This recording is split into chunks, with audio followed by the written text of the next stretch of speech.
Hello everyone, welcome to our channel join MNS academy. आज के video में PYQ previous year question paper करने वाले हैं। 2017 के कुछ क्वेश्चंस देखेंगे हम इसमें। आंसर्स नहीं लिखे हुए हैं तो आप लोगों को मेरे साथ ट्राई करना है। आपका एक तरीके से टेस्ट भी हो जाएगा एंड क्वेश्चंस भी पता चल जाएंगे। टेलीग्राम पे एंड इंस्टाग्राम पे आप हमें ज्वाइन कर सकते हो। This is our user name on Telegram and Instagram. So देख लेना इसको। स्टार्ट करते हैं। सबसे पहले साइंस के क्वेश्चंस है। पहला क्वेश्चन है, photochemical reaction take place in the presence of. Photochemical जो रिएक्शन होता है किसकी प्रेजेंस में टेक प्लेस करता है? हीट, लाइट रेडिएशन, वाटर या एयर। फोटोकेमिकल रिएक्शन जो होता है वो टेक प्लेस करता है in the presence of light. तो इसका करेक्ट आंसर हो जाएगा option B, light radiation. Next है question number 2, a football has less inertia than a stone of the same size because. Football जो होता है उसमें काफ़ी लेस इनर्शिया होता है as compare to stone same size का अगर देखा जाए तो ऐसा क्यों होता है? Football has more air inside than the stone. Football में ज़्यादा हवा होती है as compare to stone. Football में कम हवा होती है एज़ कम्पेयर टू स्टोन। या football has less mass than stone. Football में कम मास होती है स्टोन के कंपेयर में। इसका करेक्ट आंसर है ऑप्शन सी। ठीक है, फुटबॉल में एयर फिल्ड होती है जिसकी वजह से वो काफ़ी लेस डेंस होता है एंड जो उसका मास होता है इसलिए उसका मास कम हो जाता है as compare to stone. Next है question number 3, which element is required for photolysis of water. इसमें से कौन सा एलिमेंट चाहिए होता है अगर फोटोलिसिस ऑफ वाटर करवाना है तो? Magnesium and chlorine, aluminium and sulphur, option C sodium and fluorine या option D silicon and phosphorus. तो हमें क्या चाहिए होता है इसके लिए? Magnesium and chlorine. Mineral ions जो रिक्वायर्ड होते हैं वो कौन कौन से होते हैं? Magnesium, calcium and chlorine. Oxygen release होता है as a by product of photosynthesis in photolysis process. Next है क्वेश्चन नंबर 4 और ये क्वेश्चन काफ़ी बार आया हुआ है। The father of medicine is. किसको बोलते हैं? प्लेटो, हिपोक्रेट्स, लुइस पास्चर या लास्ट ऑप्शन है रॉबर्ट कुक। सबको पता होगा इसका करेक्ट आंसर है ऑप्शन बी। ठीक है, इनको फादर ऑफ मेडिसिन बोला जाता है। इसी तरीके से जो बाकी फादर्स मतलब फील्ड के फादर्स हैं उनके नाम भी आपको पता होने चाहिए। ठीक है। नेक्स्ट है, the change in the genetic material is defined as. Genetic material में कुछ चेंज हो जाता है तो उसको क्या बोलते हैं? मेलेनेशन, म्यूटेशन, म्यूटिज्म या नन ऑफ द अबव। काफ़ी इजी सा है ये भी। करेक्ट आंसर है इसका ऑप्शन बी, म्यूटेशन बोलते हैं। कोई भी जीन में अल्ट्रेशन होती है जेनेटिक मटीरियल में तो उसको हम म्यूटेशन बोलते हैं। नेक्स्ट है, who discover the blood circulation system in human body. ये भी काफ़ी इंपॉर्टेंट क्वेश्चन है, काफ़ी बेसिक्स सा है। ऐसे बेसिक्स के क्वेश्चन जो होते हैं ना वो काफ़ी आते हैं। ठीक है, तो ब्लड सर्कुलेशन किसने डिस्कवर किया था? ये एनसीईआरटी में लिखा हुआ है। अलेक्जेंडर फ्लेमिंग्स, एडवर्ड जेनर, हांसन या विलियम हार्वी। तो इसको डिस्कवर किया था विलियम हार्वी ने। ठीक है, सो ऑप्शन डी जो है हमारा वो सही हो जाएगा। अगला है question number 7, vitamin B2 is found in. Vitamin B2 कहाँ पाया जाता है? ठीक है, विटामिन के ऊपर क्वेश्चन भी बहुत फेवरेट है। देखो कुछ टॉपिक है साइंस के जिसमें से क्वेश्चंस मस्ट आते हैं, जैसे कि ऑप्टिक्स हो गया, विटामिन हो गया, डिजीज़ वाला जो पोर्शन है वो वाला, और देन केमिस्ट्री के जो लास्ट 3 चैप्टर है 12th के उसको तो बहुत अच्छे से कर लेना। उन तीनों में से पक्का आएगा। केमिस्ट्री इन एवरीडे लाइफ वो वाला चैप्टर भी काफ़ी इंपॉर्टेंट है। तो उन सब चैप्टर से क्वेश्चन हमेशा आते हैं। फिजिक्स में सेमीकंडक्टर एंड ऑप्टिक्स, इन दोनों में से हमेशा आएगा। अब मैंने जितना देखा है मैं उसके हिसाब से बता रही हूँ। तो अगर आप पढ़ना चाहते हो, अभी भी कुछ नहीं पढ़ा, उन सब चैप्टर्स को आप पहले कवर कर लो। ठीक है, इसका ऑप्शन देखते हैं, सीरियल, वेजिटेबल्स, ईस्ट या all of the above. Correct answer है all of the above. Vitamin B2 जो होता है सब में देखा जाता है, ईस्ट में, वेजिटेबल में, सीरियल्स में, और किस किस में होता है, और किस किस चीज़ों में पाया जाता है, जैसे कि एग्स हो गया, नट्स हो गया, ग्रीन लीफ वेजिटेबल्स हो गए। ठीक है, डेयरी प्रोडक्ट, इन सब चीज़ों में B2 देखा जाता है। ओके, अगला है, सेरीकल्चर इज़ एसोसिएटेड विद। इसी तरीके से सेरीकल्चर के अलावा कुछ और भी पूछ देगा। एपीकल्चर इज एसोसिएटेड विद, तो एपीकल्चर किस चीज़ से एसोसिएटेड होता है? हनी बी से। सेरीकल्चर किससे होता है? सबको पता होगा, रेयरिंग ऑफ सिल्क वर्क, ठीक है। सिल्क की फार्मिंग को सेरीकल्चर बोलते हैं। तो ग्रोथ ऑफ प्लांट नहीं होगा, टेक्सटाइल टेक्नोलॉजी नहीं होगा, रीविंग ऑफ पॉन, इसको क्या बोलेंगे? ये आप मुझे नीचे कमेंट करके बताना, ठीक है। इसी तरीके से जो बाकी सब्जेक्ट्स भी होते हैं जो किसी पर्टिकुलर चीज़ से डील करते हैं, उन चीज़ों के भी नाम आप एक बार देख लेना। नेक्स्ट है the ECG is employed to detect. ECG किस चीज़ को डिटेक्ट करने के लिए यूज़ किया जाता है? Heart sound, to measure blood pressure, arteriosclerosis या हार्ट अटैक। इसका करेक्ट आंसर होगा, ईसीजी का फुल फॉर्म क्या होता है? सबसे पहले इलेक्ट्रोकार्डियोग्राम, ठीक है। ये एक मेडिकल टेस्ट है जो कार्डिक मीन्स हार्ट की एबनॉर्मलिटी को मेजर करता है। और वो कैसे मेजर करता है? बाय जो हमारे हार्ट की साउंड होती है उसको चेक करके। तो ऑप्शन ए जो है वो करेक्ट हो जाएगा, हार्ट साउंड। देखो अगर कभी अगर ईसीजी वगैरह आपने तो नहीं करवाया होगा या घर में किसी का हुआ होगा, तो बहुत लंबा सा पेपर आता है, उसमें हार्ट बीट्स कैसे जा रही है ना, ऐसे ऐसे कर, तो जो ऐसे जाती है हार्ट बीट्स, उनकी बस लंबी सी डायग्राम टाइप का बना रहता है, ठीक है। अगला क्वेश्चन आता है क्वेश्चन नंबर 10। लॉक एंड की वर्क्स ऑन। जो लॉक एंड की प्रिंसिपल है किस चीज़ पे काम करता है? कार्बोहाइड्रेट्स, एंजाइम, विटामिन या नन ऑफ दीज। आपको जो करेक्ट लग रहा है वो आप लिखते जाओ चार्ट में साथ साथ ही, ताकि आपका होते जाएगा। या अगर आपको फास्ट लग रहा है तो आप वीडियो पॉज करके भी आंसर ट्राई करो। तो इसका करेक्ट आंसर होगा ऑप्शन बी, जो स्पेसिफिक एक्शंस होते हैं एंजाइम की किसी सिंगल सबस्ट्रेट के साथ, उसको हम एक्सप्लेन करते हैं by lock and key principle. Next question है the major product obtain when isobutane is treated with chlorine in the presence of diffuse sunlight. Isobutane को क्लोरीन के साथ ट्रीट किया जा रहा है, मेजर प्रोडक्ट कौन सा ऑब्टेन होगा इसमें से? Isobutyl chloride, n butyl chloride, tert butyl chloride या सेक-ब्यूट क्लोराइड। करेक्ट आंसर है इसका ऑप्शन सी। वैसे ये बहुत ही out of the box question है, इस टाइप के क्वेश्चन ज़्यादा आते नहीं हैं, ठीक है। अगला है anti knocking character of gasoline can be improved by the addition of. जो गैसोलीन में एंटी नॉकिंग कैरेक्टर्स होते हैं उसको हम इम्प्रूव कर सकते हैं, इसमें क्या ऐड करके?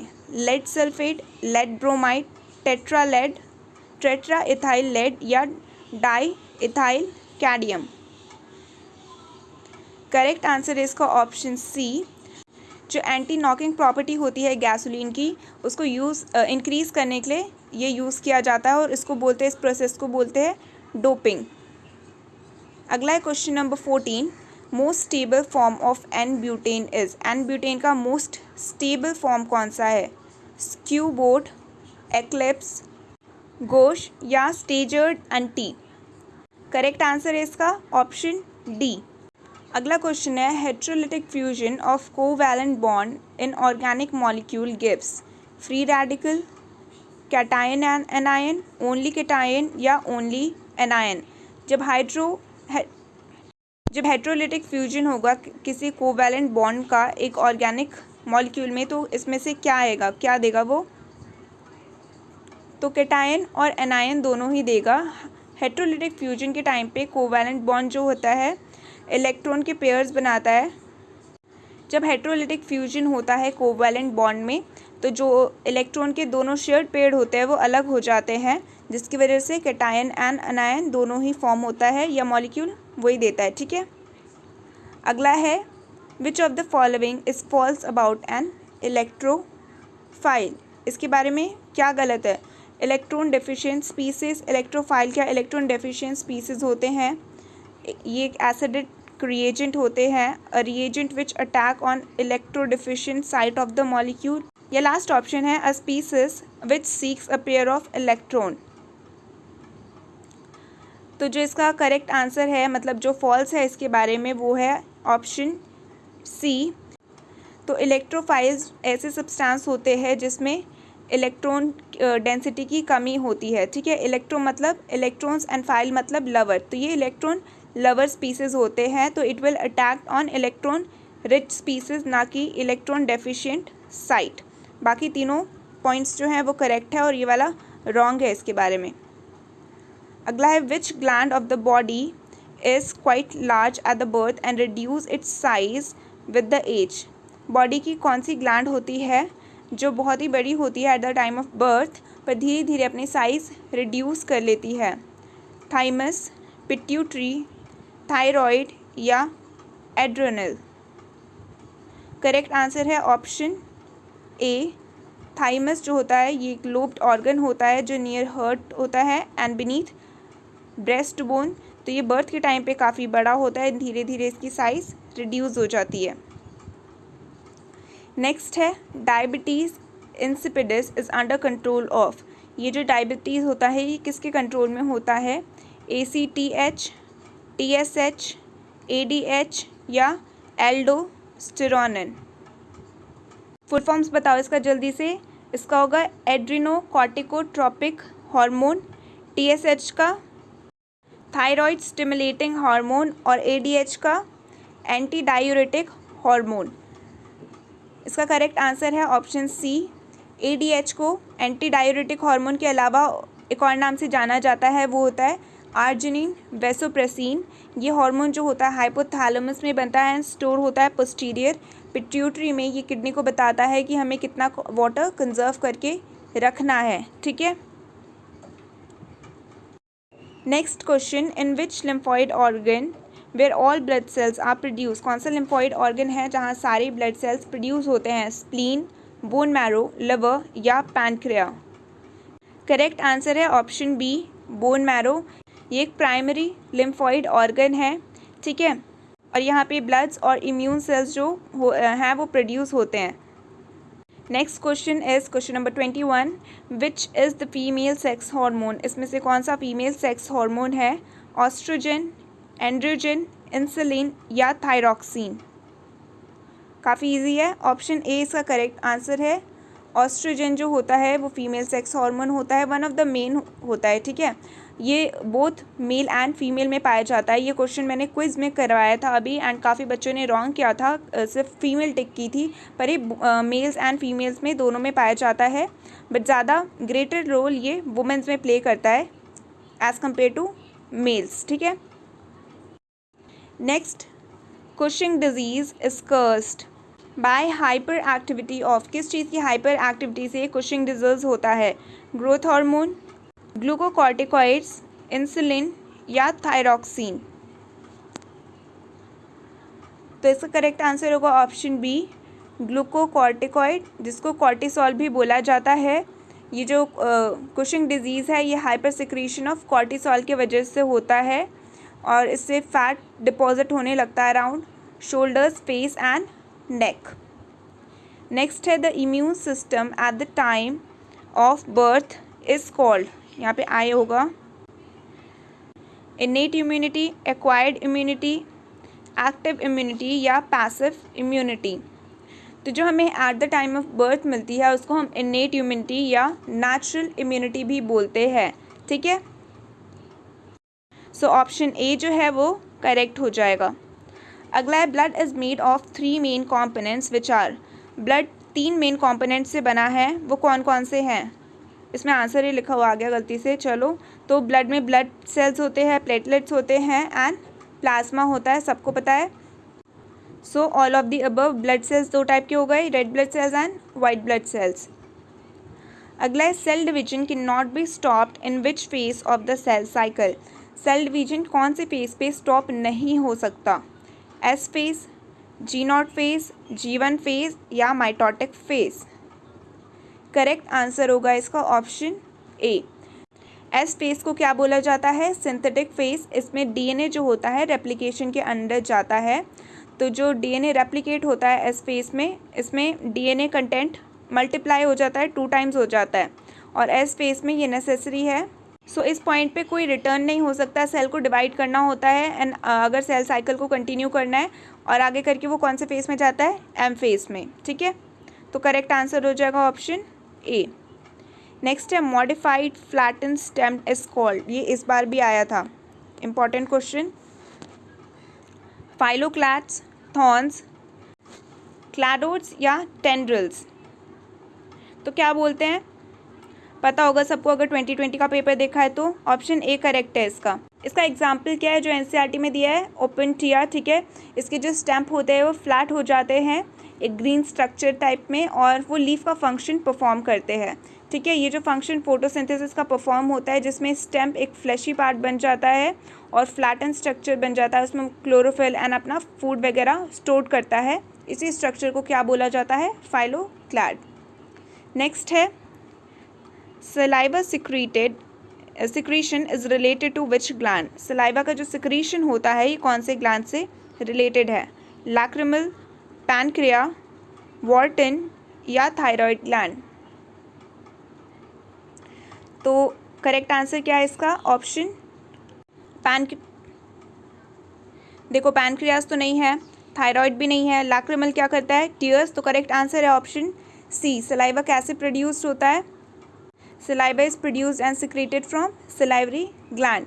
इनकी जो बेसिक सेक्रेटरी यूनिट होती है उसको हम बोलते हैं एक्नी। और सलाइवा में बेसिकली क्या होता है, water, electrolytes, mucus and enzymes, ठीक है। नेक्स्ट है मॉस्किटो ईटिंग फिश इज, कौन सी इसमें से मॉस्किटो ईटिंग फिश है, गैम्ब्यूसिया, कैटरपिलर, रोहू या none of the above. Correct answer है इसका ऑप्शन ए, ठीक है। वो मॉस्किटो लार्वा ईटिंग फिश है। इसको ना आसपास जैसे काफ़ी जगह जो होती है, कुछ कुछ एरिया वहाँ पे मलेरिया बहुत होता है, तो इसके लिए भी इसको छोड़ दिया जाता है पॉन्ड वगैरह में, ताकि ये जो मॉस्किटो के लार्वा है उसको खा जाए एंड मलेरिया वगैरह कम हो उधर पे, ठीक है। नेक्स्ट है cork कैम्ब्रियम is an example of. Cork कैम्ब्रियम किसका एग्जाम्पल है, lateral meristem, apical meristem, intercalary meristem या एपिडेमिस। तो कॉर्क कैम्ब्रियम किसका है एग्जाम्पल, लैटरल मेरिस्टम का। ऑप्शन ए जो है वो करेक्ट हो जाएगा। Again very basic but important question, common pathway for food and air in human is. कौन सा कॉमन पाथवे है, लैरिंक्स, ट्रकिया, फेरिंक्स या glottis. Air, food and water सब इससे पास थ्रू हो सकता है, ठीक है, फेरिंक्स। नेक्स्ट क्वेश्चन ये न्यूमेरिकल है, ऐसे छोटे से न्यूमेरिकल आते हैं, ज़्यादा डिफिकल्ट नहीं आते, ठीक है। An object is placed at the centre of curvature of a convex mirror of a focal length 16 centimetre. एक ऑब्जेक्ट को प्लेस किया गया है centre of curvature of a convex mirror with a focal length of 16 centimetre. If the object is shifted by 8 centimetre, object को shift कर दिया गया है 8 centimetre towards the focus, the nature of the image would be. Image का nature कैसा होगा, real and magnified, virtual and magnified, real and reduced या virtual and reduced. क्या होगा, रियल एंड मैग्नीफाइड। तो ऑप्शन ए जो है वो करेक्ट हो जाएगा। Next is during expiration acceleration diaphragm goes. जब हम सांस छोड़ते हैं तो हमारा जो डायफ्राग्राम होता है वो मूव्स अप, कैसा होता है, ऊपर जाता है, नीचे जाता है, गोज इनसाइड या कम्स आउटसाइड। सांस लेके देखो पता चल जाएगा, सांस लेके छोड़ के देखो, ठीक है। क्या होता है, मूव्स अप होता है, ठीक है। ऑप्शन ए करेक्ट हो जाएगा। जब हम सांस लेते हैं तो डायफ्राग्राम कॉन्ट्रैक्ट करता है एंड पुल डाउनवर्ड्स हो जाता है, जिसकी वजह से एयर रश होता है एंड हमारे लंग्स में फिल्ड हो जाता है। सेकंड, जब हम एक्सपिरेशन करते हैं तब लंग्स क्या करता है, एक्सेल करता है, तो डायफ्राग्राम रिलैक्स करता है, ठीक है। Next is first reaction of photosynthesis is. Photosynthesis का फर्स्ट रिएक्शन क्या होता है, starch formation, excitation of chlorophyll, CO2 fixation या ग्लाइकोलिसिस। क्या होता है, excitation of chlorophyll molecule first reaction होता है फोटोसिंथेसिस का, ठीक है। और यही मदद करता है स्प्लिटिंग ऑफ वाटर, जिसको फोटोलाइसिस बोला जाता है। तो ऑप्शन बी करेक्ट हो गया। अब इंग्लिश के कुछ क्वेश्चंस हैं।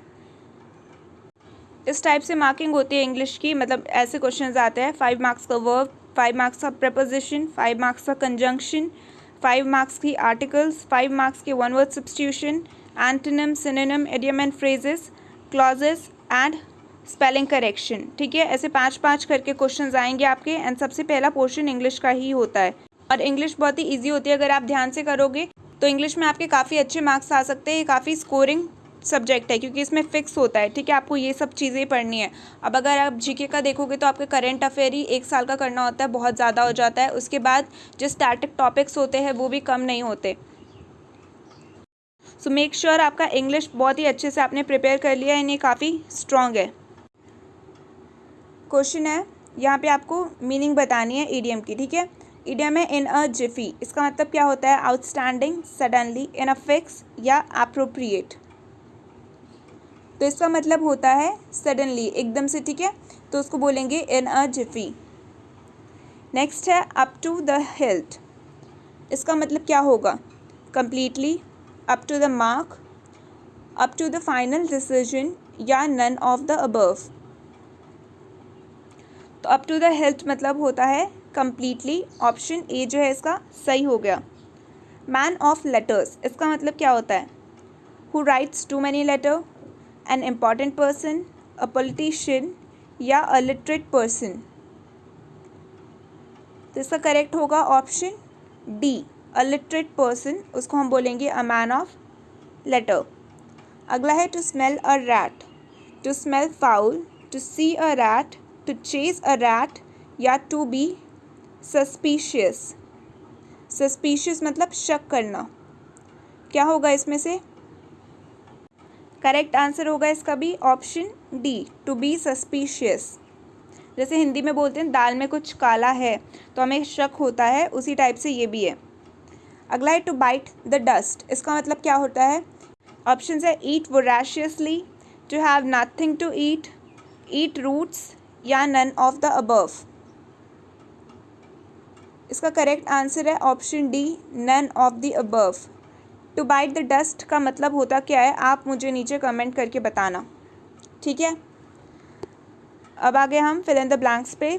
The hotel was not too expensive dash, was it, wasn't it, is it या इजंट इट। करेक्ट आंसर होगा option A, the hotel was not too expensive, was it. ऐसे question में पूछ रहे हैं कि जैसे हम बोलते हैं ना आने में कुछ तकलीफ़ तो नहीं हुई या ऐसा टाइप, तो होटल ज़्यादा महंगा नहीं था, है या नहीं, ऐसा करके ये क्वेश्चन का आप हिंदी में थोड़ा करके देखना तो आपका लग जाएगा आंसर्स। अगला है he went dash see alone, in to, into या ऑन। करेक्ट आंसर होगा option B, he went to see alone. अगला है the court dash cognizance of the criminals word. Cognizance मतलब होता है नोट्स लेना, ठीक है। तो कोर्ट ने क्या किए? टुक, मेड, गिव या allowed. The court took cognizance of criminals words. तो वो जो भी बोल रहा था, या तो उसको रिकॉर्ड देखा होगा आपने, कभी कभी रिकॉर्डिंग रख लेते हैं कि उसने पहले ऐसा बोला, अभी बाद में ऐसा बोल रहा है, बाद से मुकर रहा है, ये सब करने के लिए, या उसका नोट बना के रख लेते हैं।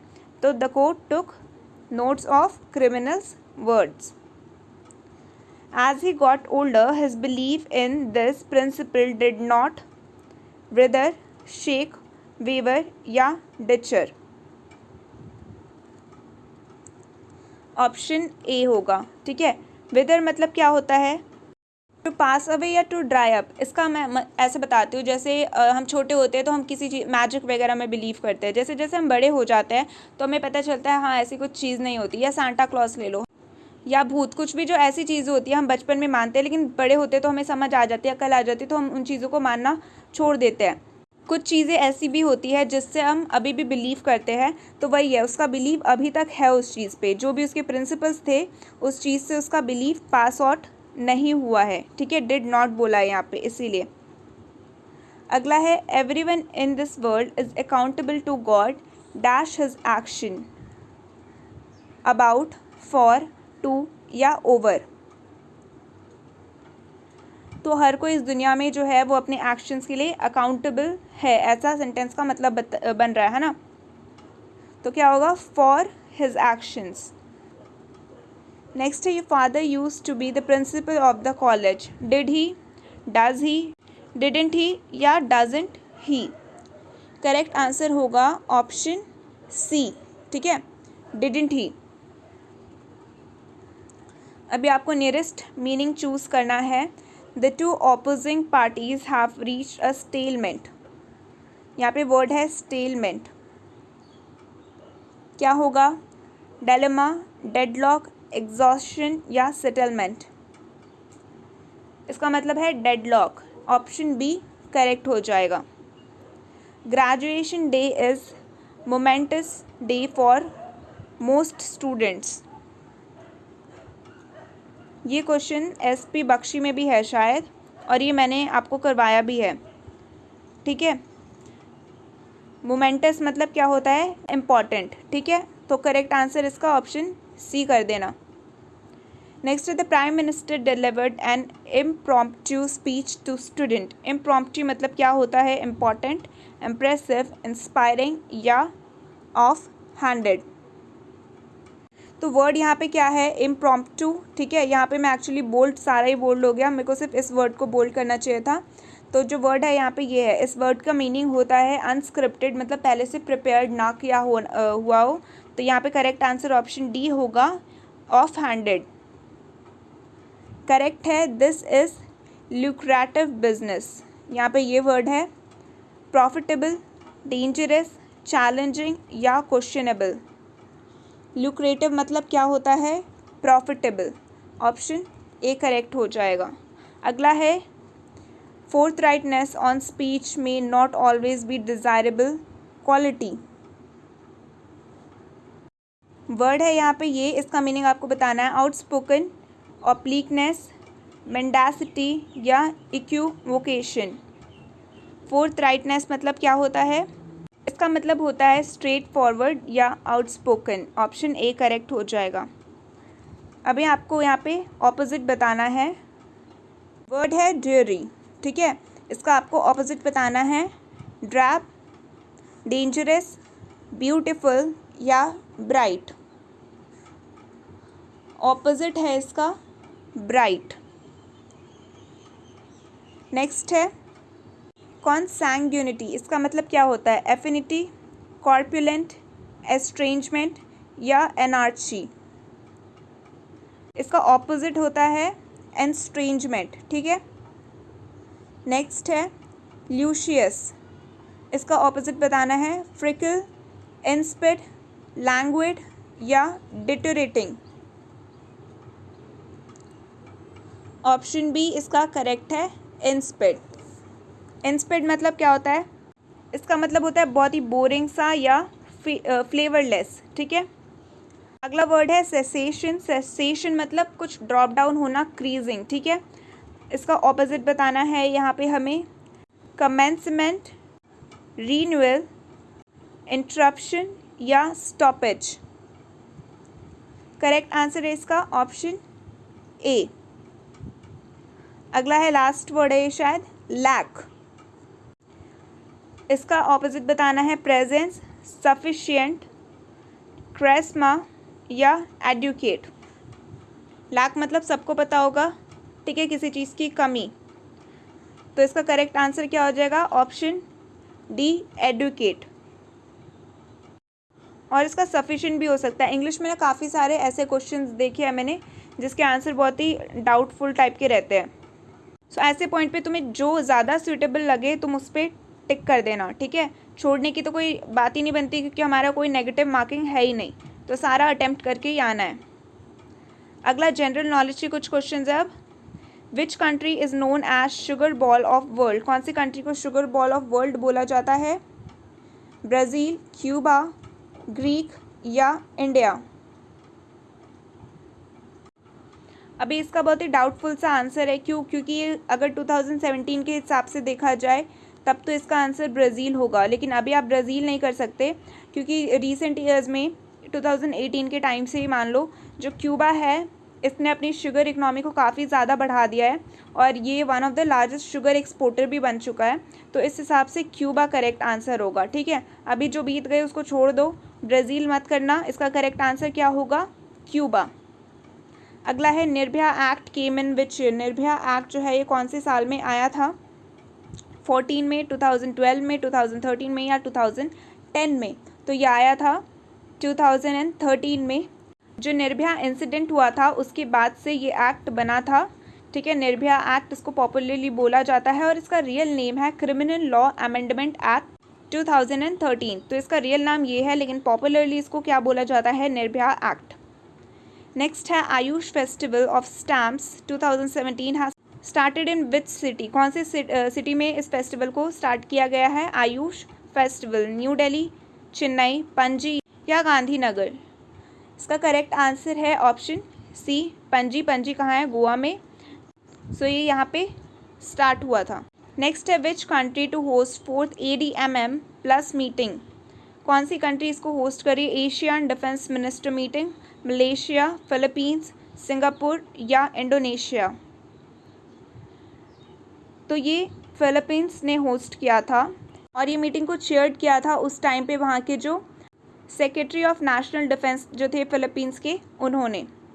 अगला है which country has build the world biggest air purifier. कौन सी कंट्री ने वर्ल्ड का बिगेस्ट एयर प्योरीफायर बिल्ड किया है, जापान, ऑस्ट्रेलिया, जर्मनी या चाइना।